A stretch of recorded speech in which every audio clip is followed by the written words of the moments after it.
afternoon, everyone. Good afternoon. We've got a lively crowd today, huh? Good afternoon, everyone, and welcome to the Rotary Club of Madison. I'm Charles McClymans, club president, and it is so great to see so many of you here today. Today's meeting is sponsored by Jeff Tews and Sean Morrison with Bright Star Senior Living and Bright Star Care. Bright Star Care provides high-quality home care, assisted living, and staffing support to those who need it most. And Bright Star Senior Living helps your loved ones continue living a positive, active lifestyle appropriate for their physical and cognitive abilities. Our thanks to Jeff and Sean for their sponsorship of today's meeting.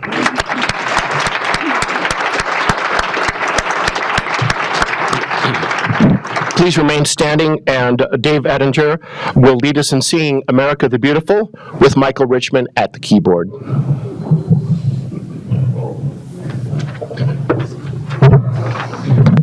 Thank you, Dave. Good to see you.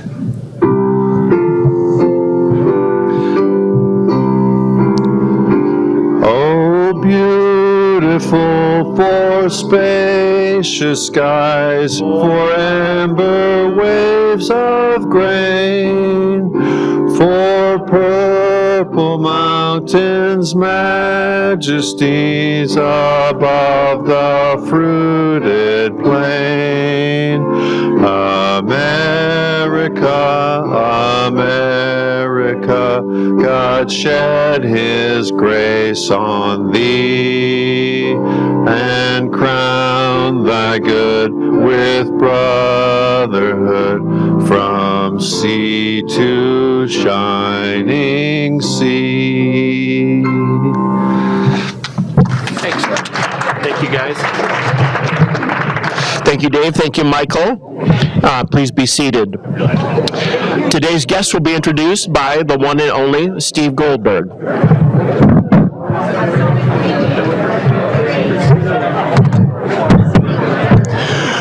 We have guests today, and I just want to say we are so very glad that they came.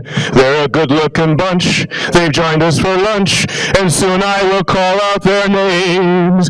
They will stand for you, and you know what to do to make them feel warmly greeted. Be sure to put your hands together to help them feel like they belong here. And before they get seated, all right, here are our guests. There's no truth to the rumor that most of them are here because they're expecting our guest speaker to distribute samples. Tyler Burns, please stand and remain standing until all of the group have been introduced and we can applaud you as a group. Tyler is a guest of the program committee. Mark Sommerhauser is a guest of the program committee. Remain standing. Alan Robinson is a guest of Charles McClymans. Natalie Glum, a guest of Joan Collins. Stephanie Gander, you are here as a guest of Susan Schmitz. Sahadi Carter is a guest of Rhonda Adams. Brian Woodhouse, a guest of Tammy Thayer. Greg Frank, welcome back, a guest of Amanda Jabs. Rachel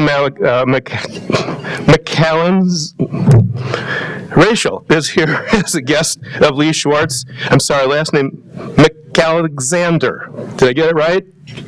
Close, McAlexander. Oh, thank you. Natalie Rydell is a guest of Neil Dindorf. Crystal Vernaza Sanchez, are you here, visiting Rotarian from Ecuador? Oh, good, you made it. Welcome. And that's what I call holding your applause. Jessica Ace, a guest of Scott Homerson, and Action Jackson, a guest of Corey Mariano. Please welcome our guests. Thank you, sir. Welcome to all of our guests and our visiting Rotarian. Bienvenida.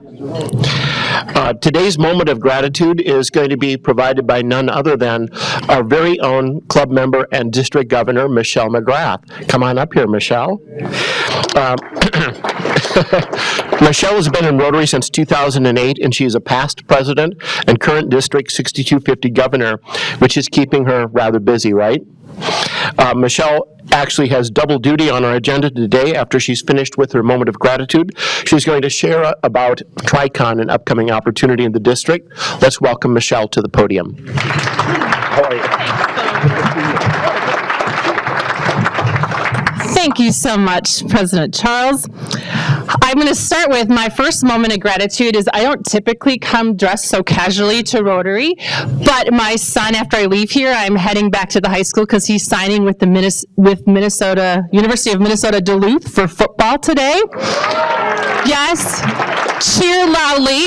This is my son. I thought that would be living in my basement for the rest of his life. So I'm going to wear this. You'll see me in this often this upcoming year.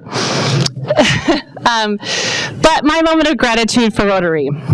It goes back to the message that I gave as district governor over this past 6 months now. I've been visiting over 55 clubs in our district, 2,400 Rotarians. And I always go back to this: connect. Be mindful who sits at your table. I shared this past year that we have a lot of choices of who we can spend time with, and I have been grateful to spend my time with giants. That's you. Humans that give so much to this community and to our world. I've met some of my most dearest friends here. We have sipped scotch, and Charles, we need to sip more of that, so you need to get me invited again. We've shared coffee. My good friend Brian Chan over there, we have commiserated over questionable dating strategies. And thank goodness I put it in your hands to find my husband, right? I have met some of my greatest mentors here in this club, men and women who have inspired me to be a better version of myself, who believed in me on days that I wasn't quite so sure. So connection, and that is one of the reasons I'm grateful. Service, serving ourselves and others. I'm grateful for the service that we've been involved with together. We've rolled up our sleeves, made a difference in our community and in our world, and for that I'm grateful. Growth. I'm forever grateful that I got to grow as a Rotarian, a community leader, and a human, thanks to you. I started my journey 17 years ago, just dipping my feet into the leadership waters. Just being around you, so many of you, you pushed me to be a better human, to climb every mountain that was ahead of me. I've had the opportunity to help others grow as well. With being the RILA chair for the past 15 years, I've had the chance to see the growth of over 1,700 young leaders in our district. And now they've gone on to be generous servant leaders. So for that, I'm grateful. So thank you. Thank you for allowing me to connect with you, for sitting at my table of life. Thank you for growing with me. You've allowed me to show up as myself and create impact. The world is a better place for our work. Together we will continue to create hope in our world, and for that, I am grateful. Thank you.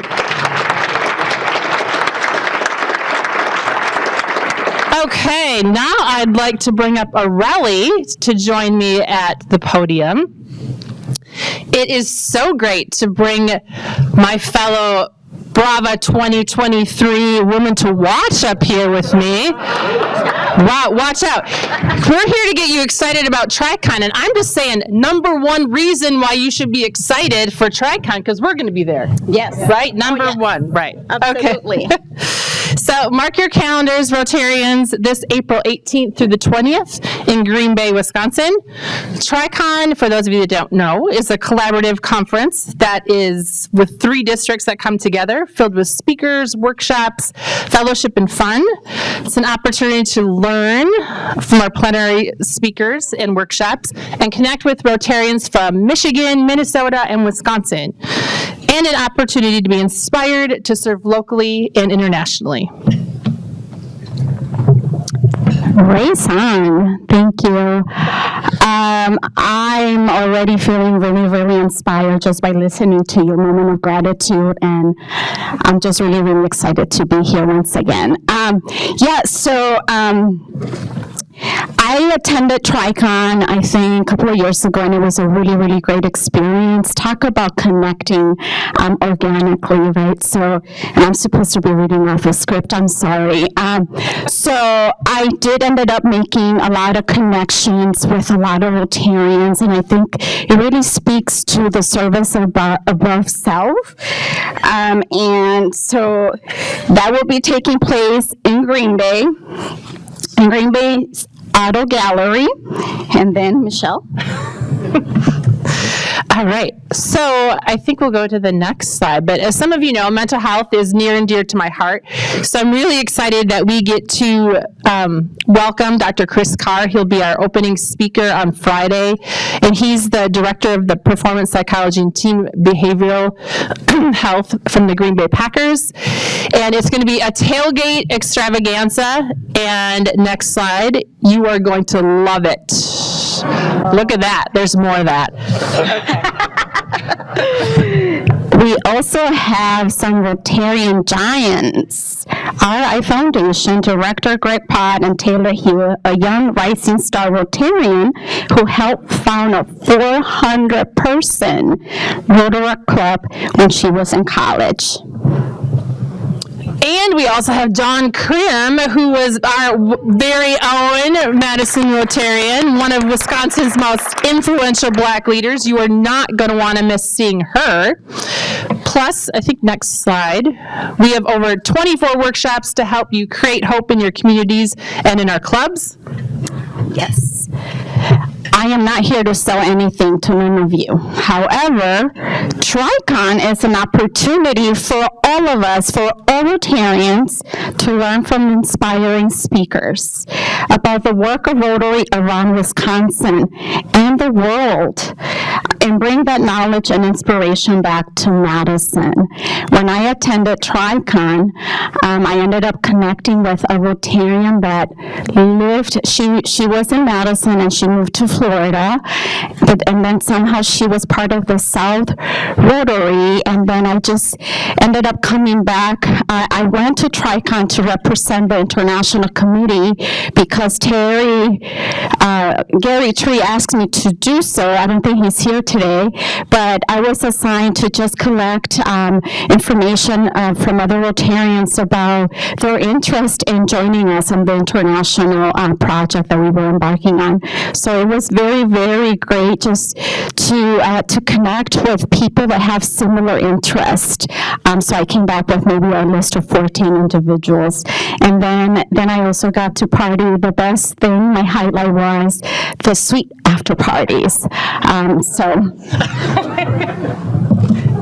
There's no pictures for that. We're not sharing those. Maybe. Actually, is there one? I think there is one. Oh, yeah. At the end. Oh, yeah. Here we go. All right, couple more things we have. So yes, you're going to sign up, you're going to come to TriCon, but if you can't, but you still want to get involved, there are opportunities for sponsorships. So you can, I know lots of you have lots of dollars in your companies, and I know that you want to help sponsor some of the great speakers and things that are coming to TriCon. So definitely see me later if you want to sign on with that. Also, our Rotary International President's rep, who is visiting from India, he will be here in the Madison area. So if anyone's interested in hosting he and his wife on April 16th through the 18th, that's also an opportunity. But the best deal is to catch, guess what? Mr. Tubbs, can you think of what the best deal could be? The early bird special that expires on February 15th. So save almost $50 if you purchase the registration and meal package. So please, we do highly encourage you to sign up today. Thank you.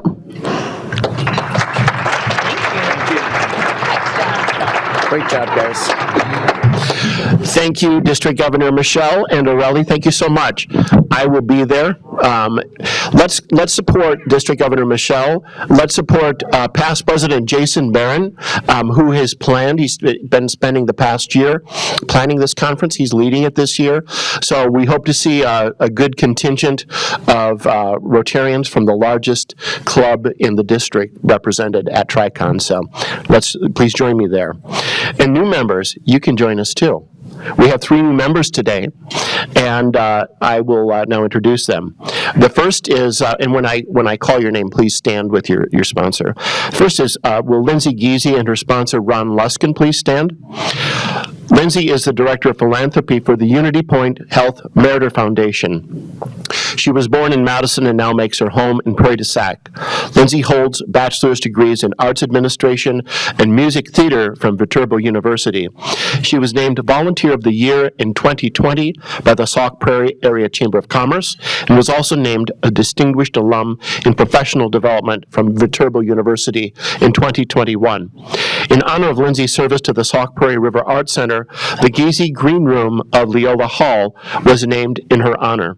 She is current president of the Sauk Prairie Chamber of Commerce Board, as well as a board member of the Friends of the Great Sauk State Trail. She enjoys singing, live music, and walking her dog, Rambo. Lindsay, please remain standing, and would Peggy Gunderson and her sponsor, Jason Nilstrup, please stand. Peggy is president of Strategic Brand Marketing. She makes her home in McFarland with her husband, Ted, and they have 4 adult children and 6 grandchildren. She holds a degree in stenography from Madison College. She was appointed by Governor Evers to serve as chair of Wisconsin's Small Business Regulatory Review Board. She's a member of Downtown Madison, Inc., where she serves as an executive committee member and chairs the Quality of Life Committee. She is the current chair of Downtown Madison's Central Business Improvement District and is also a member of the Porchlight Board. Peggy and her company have earned In Business Magazine's Best Companies to Work For, Best Place to Work For, and Executive Choice Awards, and Madison Magazine's Best of Madison Award. Peggy enjoys watching Wisconsin sports, Badgers, Packers, and Bucks. Not Brewers? Brewers too, right? A little bit? Okay. She also loves playing she also loves playing board games with her grandkids. Please stay standing, and would Lindsay Yoder please stand with her sponsor, Susan Schmitz. Lindsay is vice president of Sign Art Studio. She and her husband, Dan, make their home in Mount Horeb. Lindsay is a member of Kids Building Wisconsin, ABC of Wisconsin, Hard Hats for Hearts, and the Community Alliance for Skilled Trades.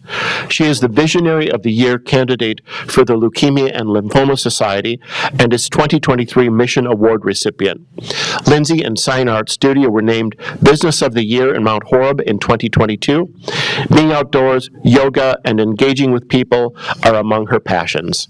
I'd like to remind people that you're going to receive your Rotary pin now from your sponsor, and I'd like to remind people that that pin is the only thing that you need to gain access to over 37,000 Rotary clubs worldwide.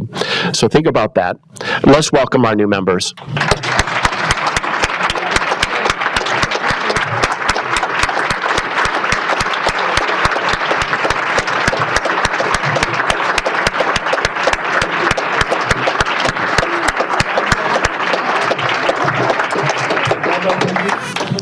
Welcome new members. I'd like to welcome our Rotary Foundation President, Valerie Rank, to come up, and Valerie has a few announcements for us.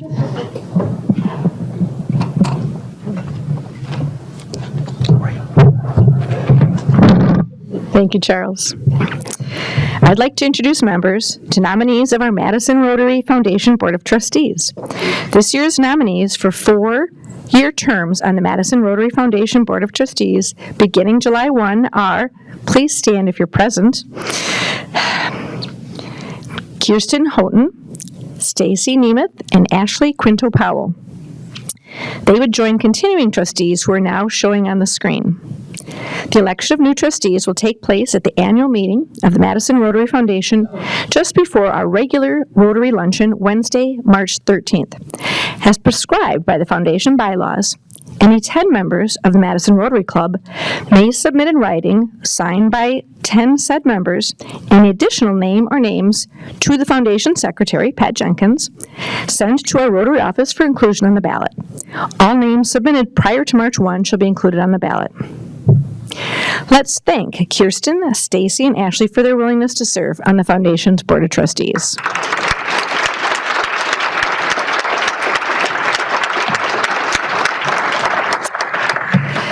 I also want to point out the blue handout on your table today. And for some reason, my table was missed. So thank you to Bill and Ernie, your table, for giving me yours. One side thanks members who belong to the club's I Will Society, which is the folks who've included us in their estate plans. That's wonderful, and we want to thank you.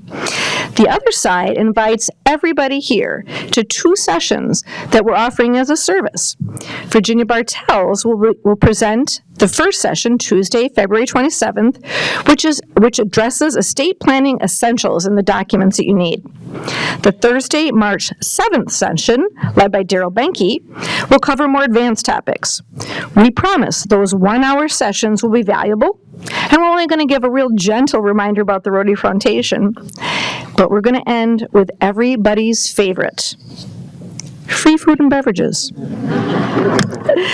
Both of these start at 5 o'clock at the Madison Club. And yes, you will be able to make the UW basketball games that are after that if you're a basketball flame. So please join us.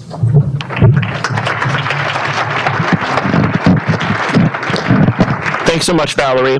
A couple more quick announcements. Our Community Projects Committee needs a few more volunteers to help with food distribution and meal packing at the River Food Pantry on Saturday, February 17th from 10:30 a.m. to 1:30 p.m. So if you can please help out, let the Rotary office know. And this Friday, we have our 21st Annual Rotary Ethics Symposium at Monona Terrace, and we have 63 members volunteering for the event. Thanks to everyone for being involved with this, and especially to Bob Schumacher and Mark Gotzler for their leadership. Yes, thanks. On to birthdays. We have birthdays to celebrate with a bit of humor and wisdom that complements Rotary's mission, and we also invite our birthday celebrants to make a contribution to our Synergy Scholarship Fund. On February 4th, Cheryl Whitkey shares, "I'm grateful for the friendships I've made since joining Rotary, and also for the opportunity to be a member to 3 remarkable young scholars. Please consider becoming a Rotary mentor this spring. Your scholar will open your world as much as you can help open theirs." February 6th, Dana Corbett. February 8th, Rich Oliver, who shares this from Mark Twain.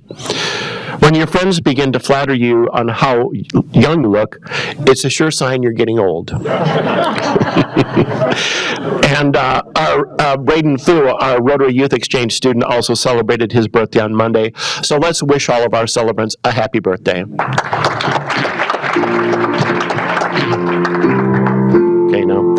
Happy birthday to you. Happy birthday to you. Happy birthday, dear Rotarians. Happy birthday to you. Michael, that was in a better key for me this time. Thank you. I appreciate it. We have members in the news. I'll go through this quickly. Aurelia Estrada was quoted in Madison 365 about strengthening communities as Executive Director of Affordable Dental Care. Bridget Frazier was quoted in the Wisconsin State Journal about the new WISO Center for Music. Christy Goforth was in Business in the Reader Recommended column. Mallory Hepner included in Business Magazine's 2024 Class of 40 Under 40. Congratulations. Chris Kolakowski's most recent book, 10th Army Commander, The World War II Diary of Simon Bolivar Buckner Jr., has recently been published. And congratulations to District Governor Michelle McGrath, has accepted a new job as District Administrator for the Wisconsin Heights School District. Congratulations, Michelle. Oscar Morales was mentioned in an article about the Loud Gallery at Omega School hosting Black History Month exhibition highlighting the work of BIPOC artists. I was there on Friday. It's a great exhibition. I recommend it. Christian Overland was quoted in the State Journal about Jerry Fauci's donation to the new Wisconsin History Center, another donation. Jen Savina was quoted in Business about IB Takes an AI Detour. And James Ty was quoted in the State Journal about the not-so-frozen asset. So all of our members doing great things in the community. All right, on to our program. We're on time. Today's speaker is Ari Brown, who is a senior research associate for the Wisconsin Policy Forum. Ari holds a master's degree in public affairs from the La Follette School of Public Affairs, as well as bachelor's degree in journalism and political science, both from the University of Wisconsin-Madison. He joined the forum in 2019, and his research areas of focus include government finance and public safety. In his role, Ari also frequently works to acquire, manage, analyze, and visualize public policy data as it relates to the work of the forum. He has titled his speech to us, Clearing the Air, What Wisconsin Can Learn from Marijuana Laws in Other States. We look forward to your presentation, Ari, and we have made a gift in your honor to the Rotary International Polio Plus Fund. We will have question and answer afterwards, but our speakers will come to you. And remember the Rotary four-way test for questions. Let's welcome Ari.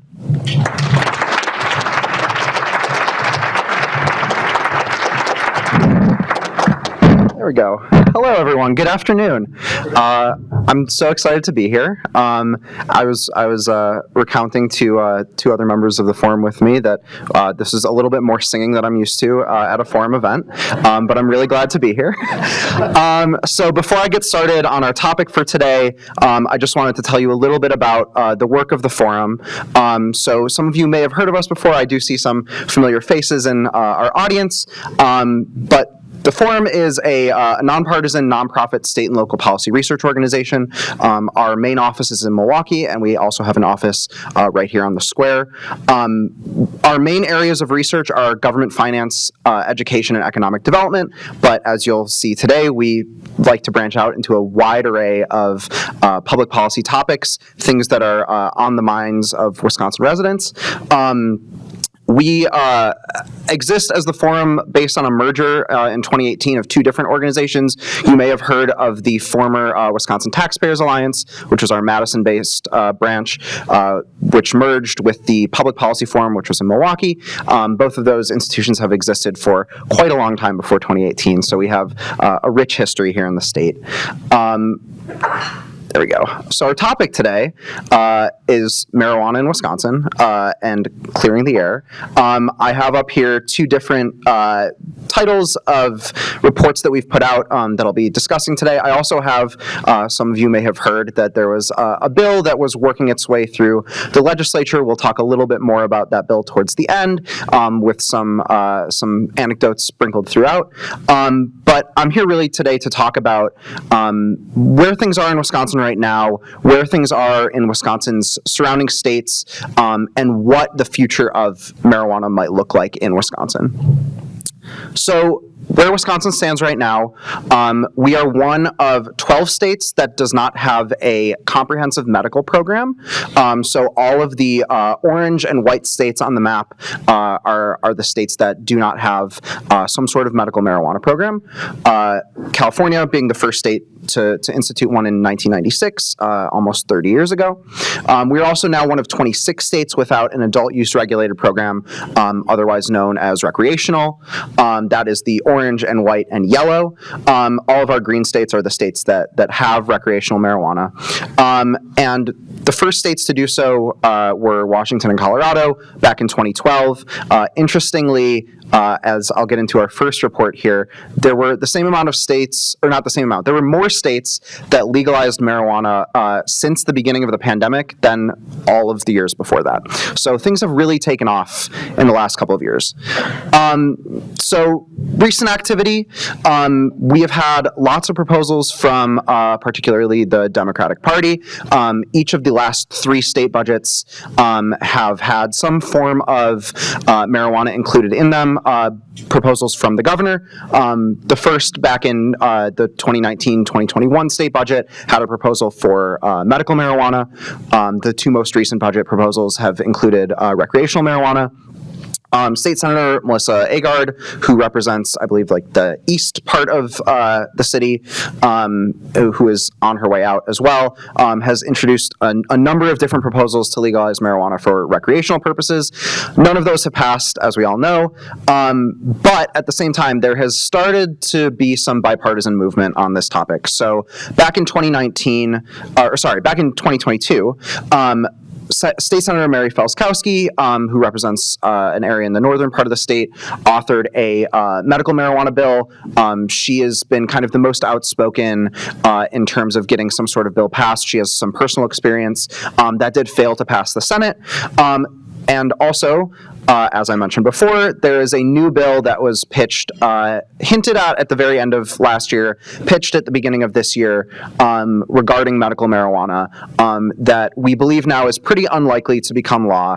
But that came from Assembly Speaker Robin Voss, who is, kind of a mover and shaker in his role as Speaker. So things are starting to move a little bit, and we're starting to maybe get to the place where we might see some more legislative debate on this topic. But we are here to talk a little bit more about the research that we've done into this topic. So I'm going to present two reports today. This is our first. So this was some research that we conducted back in the fall of 2019. This was right at the time where we started to hear some inklings that there might be legislative proposals that might be bipartisan with some potential to pass. So we were really interested in seeing what medical marijuana looked like in other states and what it might look like in Wisconsin when we do eventually get a bill, to kind of evaluate the topic on its merits. We kind of boiled things down to a few major questions that differentiated medical marijuana laws in different states. So the first, who should be eligible to participate in a medical marijuana program?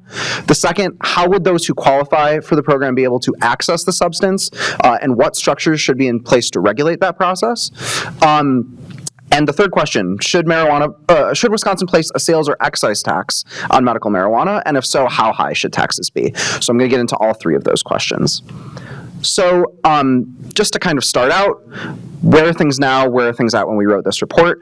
As I mentioned, as of right now, 38 states and Washington, D.C. have a medical marijuana law on the books. It was 33 when we published back in 2019. Wisconsin, you noticed maybe the orange states on the map.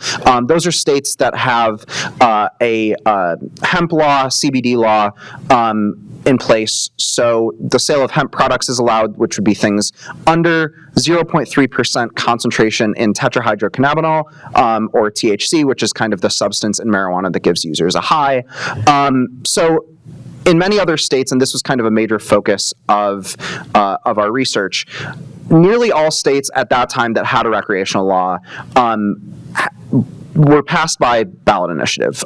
Illinois was, I believe, one of the first states to pass recreational marijuana through legislation. Vermont was also there as well, but Illinois was really the first state with active retail sales to pass their legislation rather than through ballot initiative. Wisconsin does not have a ballot initiative process that would allow us to legalize marijuana in the same way that a lot of other states have. That said, as I mentioned, this research took place in 2019. Since 2019, there have been a number of states, particularly in the northeastern part of the country, that have legalized marijuana through legislation. Generally, these have been states that are have a blue legislature and governors that are willing to get some sort of law on the books. But again, Illinois at the time was the only state that had initially passed medical marijuana through legislation and then passed recreational marijuana through legislation. So the first of our major questions, medical eligibility. Who should be eligible to receive medical marijuana? So every state that has a medical marijuana law looks at these questions of qualifying patient and debilitating medical condition. Marijuana, just based on scheduling from the DEA, marijuana cannot be prescribed. It has to be recommended. And certain states allow for different medical conditions. So our figure over on the right shows you, of the 33 states that we looked at, which the kind of top conditions that you tend to see qualifying potential registers to receive medical marijuana. You'll see MS towards the top of that list, things like cancer, seizures, glaucoma, epilepsy. These are all fairly popular. Research on marijuana is a little bit scant. That's partially due to its DEA scheduling. It's a Schedule I drug, so it's treated like things like heroin, LSD, meth. So research is a little bit sparse, but there is research that shows that marijuana can be effective, especially in treating chronic pain. Things like chemotherapy as an appetite stimulant, and muscle contractions related to MS, which is why you tend to see these things towards the top of the list. In terms of what we actually see on the ground in states that have a medical marijuana law, you need to list a condition as the reason that you qualify for the registry. We tend to see chronic pain right up at the top. It's generally fairly vague, and there's a lot of research that shows that it can be effective in alleviating some of that pain, and if not necessarily treating it. I wanted to mention Oklahoma, which is a really interesting state. You'll see at the very top of our figure that 32 of the 33 states have MS on their list of qualifying conditions. The one that doesn't is Oklahoma. Oklahoma is a really interesting state. They do not list a single qualifying condition. They basically say if your doctor says that you are able to be on a medical marijuana registry, you can be on it. And within their very first year of implementation, they had almost 5% of the population of their state was on the registry. That has grown to 10%. The things have started to level off over time. So, our second question, registry access. There's a lot of questions to consider in how you set up a regulatory environment for medical marijuana. So the first, is there a registry? Is there some sort of document or state list that you have to be on in order to access the substance? If so, are there yearly or one-time fees to join it? What do those fees look like? For example, should they be reduced or waived for individuals, for low-income individuals or individuals with disabilities? Dispensaries, what do those look like? How many are there? What is the regulatory process? Very importantly, and we see this differ across a number of states, are municipalities allowed to say, we do or do not want a dispensary here? That is a really critical question, and that differs very heavily from state to state. Do producers and growers, cultivators, do they face regulatory fees, and what do those look like? Can marijuana be grown at home? This is a really big difference across states as well. In what forms can marijuana be purchased? So you'll see differences from state to state in terms of whether or not they sell the smokable flower form of the product versus things like edibles, oils, tinctures, pills even. This has been a major sticking point in the legislation that's making its way through the state right now. What state agencies are involved in regulation? Certainly for Wisconsin's bill, we've seen DATCAP kind of mentioned as the major one, but what other roles are there to play in that regulatory process? Is there protection from federal law enforcement? This generally is handled at the federal level, and the gist over the last few years has been that there is not going to be any sort of federal intervention into state laws. And then how to best deter black market products. I think this is something that you see coming up, especially when states are just starting out. So lots of questions in regards to registries, dispensaries, and the overall regulatory environment. There we go. And then our third question, taxation. So we wanted to focus on this because at the time in 2019, this was kind of a major question. How much tax revenue could be garnered? So at the time of publication, in the 18 states that had just medical operating dispensaries, 13 of those 18 applied some sort of tax, so either a sales tax, a gross receipts tax, or an excise tax. In most of these states, the revenue only amounted to about $1 to $15 million a year, which sounds like a lot, but in the scheme of the state budget is not very much. And I believe $15 million was, again, Oklahoma. So things tend to be a little bit lower than that. But as I'm sure many of you are aware, recreational marijuana is taxed everywhere that it is sold. In some states, it is taxed at quite a high level, as we'll see in just a minute. And so there's a real question here, especially of whether or not you're actually treating the substance as a medicine. In most cases, medicines are not taxed in this sort of way. So really interesting questions to consider, which brings us to our more recent research. So back in 2019, we were mostly talking about medical marijuana because it seemed like that was where the conversation was headed in Wisconsin. A lot has happened since 2019. So at the very end of 2019, both Illinois and Michigan passed a recreational marijuana law. And over the last couple of years, their implementation has ramped up. You can go to Illinois or Michigan and see hundreds of dispensaries spread throughout the state. And as we'll see in just a second, a lot of those dispensaries are right on the border with Wisconsin. So things are kind of creeping closer to the state. So the real reason that we wanted to look at this was because we were starting to understand there was sort of a tacit black market that was evolving in the state, which makes sense. So we wanted to look at what makeup of Wisconsin residents was within driving distance of an operating recreational dispensary. At the time, so our map over on the right, the light blue and light orange, so the light blue is within 60 minutes of a recreational dispensary. The light orange, Minnesota, 60 minutes driving of a medical dispensary. The darker colors are 75 minutes. So we found that right around 50% of the state population was within 75 minutes driving of a dispensary at the time. As I mentioned, both Michigan and Illinois have passed recreational laws, and those have ramped up, and that has really, you can see highlighted each of the major cities in Wisconsin that are kind of within this boundary. So it just so happens that quite a bit of Wisconsin's population is near the Illinois border, so that has made kind of a windfall for Illinois. Less so towards Michigan, and Minnesota passed a recreational law in the middle of last year. They do not have fully operating recreational dispensaries in the way that we might think of them quite yet. They're expected to start getting those in 2025.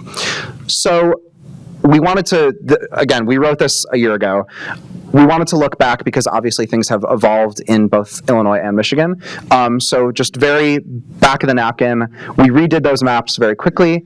So the map on the left is our 60 minutes to a recreational dispensary. The map on the right is 75 minutes. And you can see that basically all of the areas of Madison, Milwaukee, and Green Bay now are within that 75-minute drive. So really this is more accessible to Wisconsin residents than it has been, obviously, at any point in the past. So just to get into a little bit of what these states do. So Michigan, there are possession limits. So when you go to a dispensary, there's only a certain amount that they will allow you to purchase. Those differ between Michigan and Illinois. Sales taxes, so Michigan applies its sales tax rate of 6%, its state sales taxes plus a 10% excise tax. You might have heard this referred to as a sin tax before. Alcohol is taxed this way. Generally, products that have recognized negative externalities have some sort of excise tax associated with them. So just to get into some of the sales numbers, Michigan, over $2 billion was purchased in 2022, which is the most recent data that we have available. And there was $111 million collected in excise taxes only, so not even the sales taxes, just the excise taxes in fiscal year 2021, so the year ending June 30th of 2021.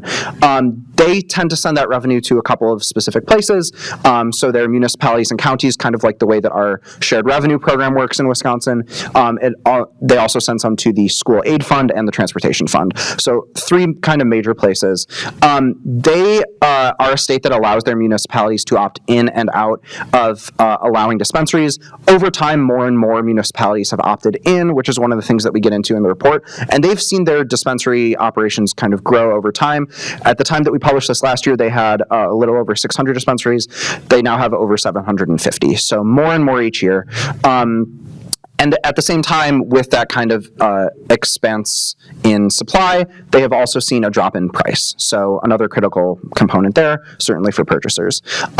This is a graph of the total sales of adult use marijuana by month. The dark blue is Michigan, and the light blue is Illinois. And you might be noticing, these two looked very similar for the first 2 years or so, and then really started to diverge, and Michigan started selling more and more, and Illinois kind of leveled out. Why is that? So Illinois, again, same thing. They have possession limits. Interestingly, theirs differ based on whether or not you are an in-state resident or an out-of-state resident. They're halved for out-of-state residents. Illinois has a much more complex tax structure. So sales taxes are higher in Illinois. They also allow their local governments to levy a sales tax. So those can get up to 10.5%. They levy a 7% gross receipts tax, so that's one that Michigan doesn't even touch. They also levy an additional excise tax that depends on what the product is and the potency. So if you were purchasing an infused product, things like edibles and oils, there's a 20% excise tax.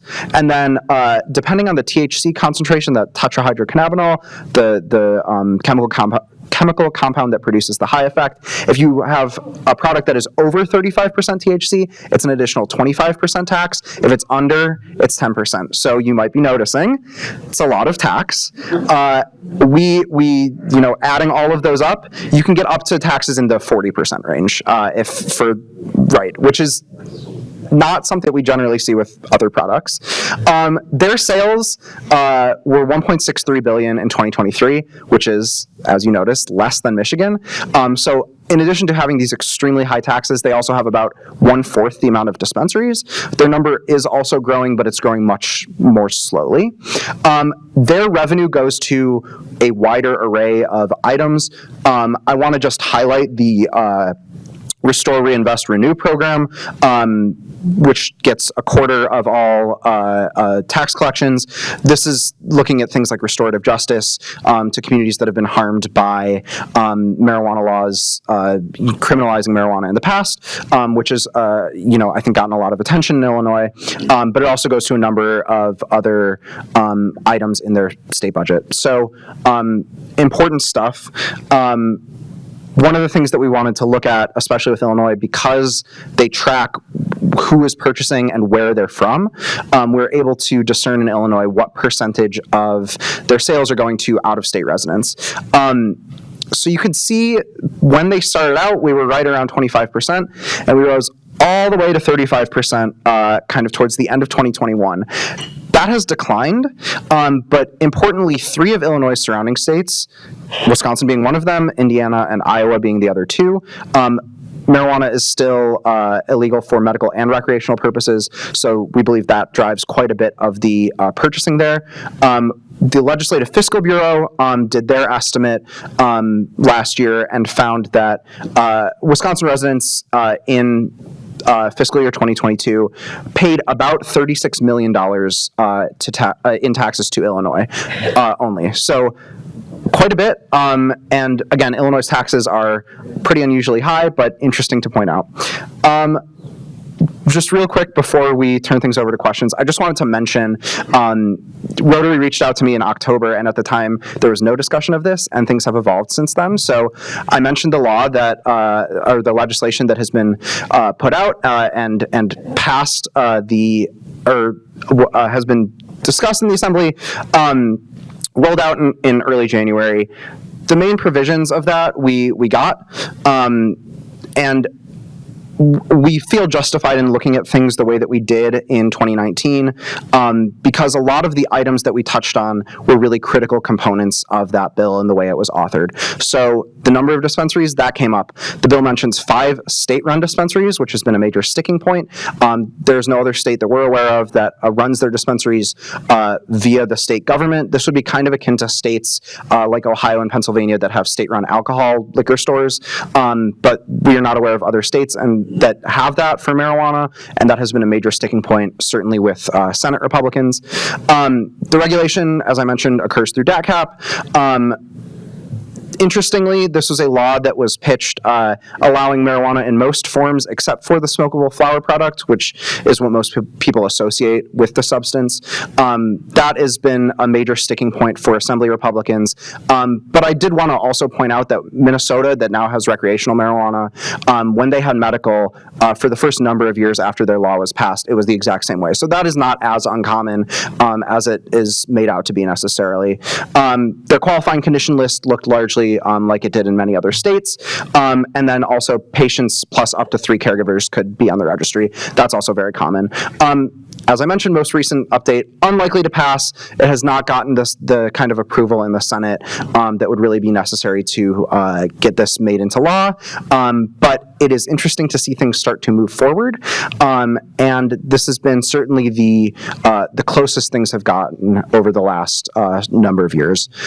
So that is where I want to leave things for right now. And it's about 1 p.m., so a couple minutes for questions, and I would love to answer, anything that people have.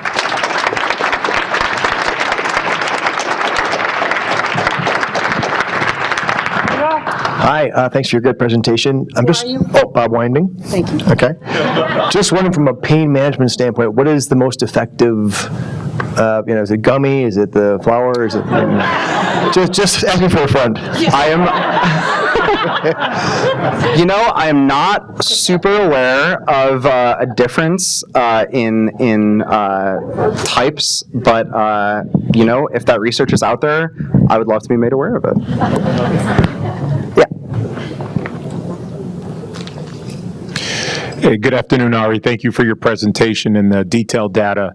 Have you seen in your research any correlation between recreational marijuana, medicinal marijuana, and increase in violent crimes, including traffic-related crimes like OWI? So, Just so you know, he is our sheriff.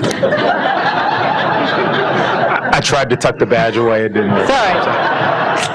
No, I really appreciate that question. I think that's one of the things that we've seen the biggest focus on, and certainly from a law enforcement perspective, I think that is the largest thing that police departments and sheriff's departments have noticed after the passage of these types of laws.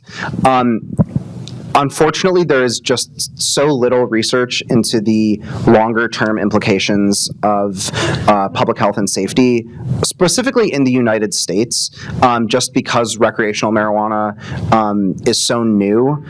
Again, the first state was just 12 years ago. But anecdotally, there have certainly been lots of stories of impaired driving, and I think that's one of the things that we see states that legalize look most concerned towards and try to keep a really critical eye towards. Certainly, I think one of the things that you've seen evolve with this over time is just the state paying attention to public health campaigns and public messaging around impaired driving. I drove up here today from Chicago. I live in Illinois, a state that has recreational marijuana, and you can't go more than a couple blocks without seeing an ad for don't get high and drive, things like that. So it is definitely a topic that I am keeping my eye and ear out for to see when that research does come out, what it has to say. Here we go. Hi, I'm Sabrina Madison. 2 quick questions. The first one is, in the conversations for the state of Wisconsin, are you all also sort of including and talking about removing past criminal convictions? I believe Illinois did it. And then the second one, are you also, if we don't have eventually state-run dispensaries, investing in folks of color-owned dispensaries, startup capital, those sort of things? Yeah, I think this is a great question, and certainly it was at the center of Illinois' kind of push towards recreational marijuana and has played a major role in how it has developed there over time. As part of the medical marijuana bill that is in the legislature right now, just because of how tight that was, there was not really a lot of discussion of that. The plan there was not to operate with a profit. It would just be to kind of pay off administrative fees, and also with the dispensaries being state-run, it just didn't seem to be a bigger topic of conversation. But as the years have gone on and more states have legalized for recreational purposes, I think you're starting to see that more and more in states that do legalize for recreational purposes. So if and when we get there in Wisconsin, I expect it to be a major topic of conversation. Hi, Alan Ebert. Question about the synthetic market, right? The loopholes, I mean, with Delta 8, Delta 9, how much is that affecting progress or not? I guess curious about that, because we have on State Street, the High Crowd, which is a subsidiary Delta 8, Delta 9 product, so curious.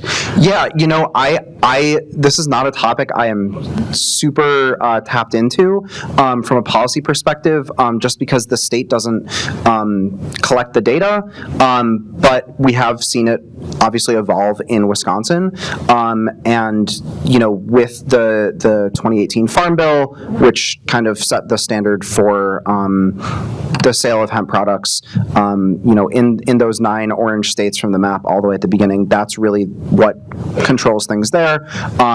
It's a great question, and it's something that we're looking out for as well. Hi, Ari, Jana Perino. Thank you so much for talking to us today. You've really been a delight to work with, so thank you. I'm wondering if you have any insight as to why Wisconsin is behind other Midwestern states in terms of adopting or legalizing marijuana. And I'm wondering if you think there's any truth to the rumor that the fact that we have a very, very powerful tavern league, if that has anything to do with it, because they're concerned that people who want to get their relaxation on might turn to marijuana instead of alcohol. Yeah, this is a great question. I think one that we've seen come up quite a bit. I should mention that as the Forum being a nonpartisan organization, we do not advocate one way or the other on this specific topic and its passage. So the Tavern League question is really interesting. I forgot which journalistic organization it was, but there was one recently that looked into this question, and I believe the Tavern League actually has not registered against any of the bills that have been put out there. Obviously, none of them have gotten deep enough into the process to really garner that much attention. So it's hard to say, but publicly, it's unclear to me right now whether or not where they stand on the topic and to what extent they'll really be involved when bills start to get a little bit more serious. But great question. Frank Stein. A question I have is regarding studies on socioeconomic status of people who are using marijuana and paying for it. Some studies have shown that the people most vulnerable in terms of economic income are the ones using marijuana more than higher income. Is that true? This is a great question. I would have to dig a little bit more into, individual state data. Just speaking from Illinois' perspective, I think a lot really depends on the level that taxes are set at. Certainly in Illinois, you've had conversations around how prohibitively expensive the taxes there make the substance. And in that case, I would expect to see some progressivity in terms of who, from an socioeconomic perspective, who's able to purchase it. But I think this is a really great question, and one that I just haven't seen enough really good data on yet, but one that we're curious about. Great.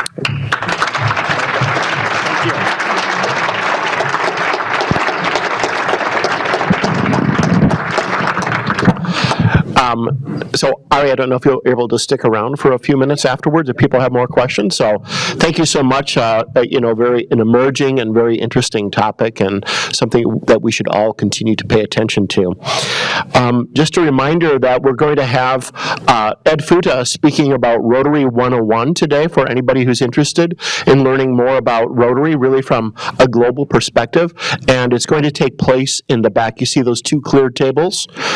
That's where it will take place. So anyone wanting to learn about some of the wisdom that Ed has accumulated from being Secretary General of Rotary International, please join us for that.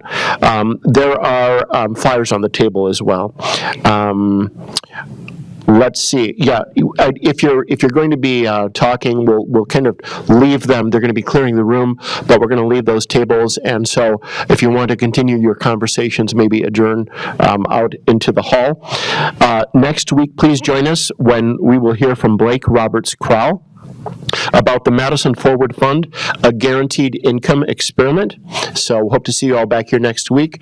Before we adjourn, please stand, and we will recite together the Rotary four-way test of the things we think, say, and do. Is it the truth? Is it fair to all concerned? Will it build goodwill and better friendships?